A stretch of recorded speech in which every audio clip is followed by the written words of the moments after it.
রাজধানী পল্লবীতে শিশু রামিসার পরিবারের সাথে দেখা করে বিচারের প্রতিশ্রুতি দিয়েছেন প্রধানমন্ত্রী। মন্ত্রিপরিষদ সভা শেষে রাতে রামিসার বাসায় যান প্রধানমন্ত্রী তারেক রহমান। সমবেদনা জানিয়েছেন শোক সন্তপ্ত পরিবারের প্রতি।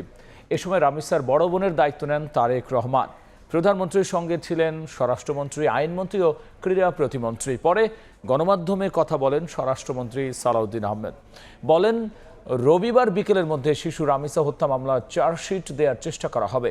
রামিসার পরিবারকে সরকার সব ধরনের সহযোগিতা করবে বলে জানান তিনি।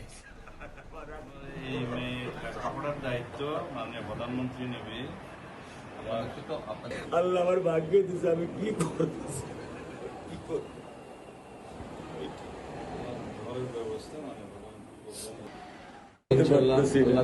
আপনার সন্তানের এই অবস্থার জন্য যে দায়ী, তার বিচার ইনশাল্লাহ হবে, সেটা শীঘ্রই হবে। সবচেয়ে আগে যেটা এই মুহূর্তে আমরা করতে চাই সেটা হচ্ছে যে এই অন্যায়ের সাথে যে জড়িত তার বিচার আমরা আগে করতে চাই, তার বিচারের ব্যবস্থা আমরা আগে করতে চাই।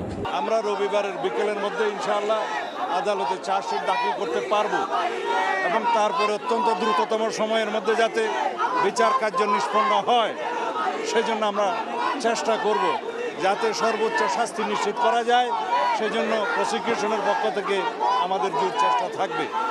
আর মাননীয় প্রধানমন্ত্রী আশ্বস্ত করেছেন রামিসার বড় বোন তার জীবনের সমস্ত পড়াশোনার খরচ এবং তার অন্যান্য আনুষঙ্গিক ব্যয় সব কিছু উনি বহন করবেন।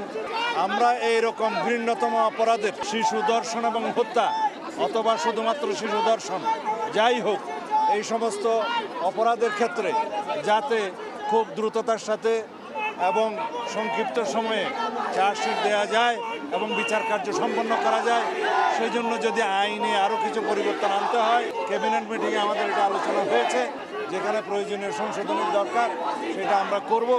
এইভাবে আমরা দেশে এরকম ঘৃণ্যতম অপরাধের যাতে আর পুনরাবৃত্তি না হয়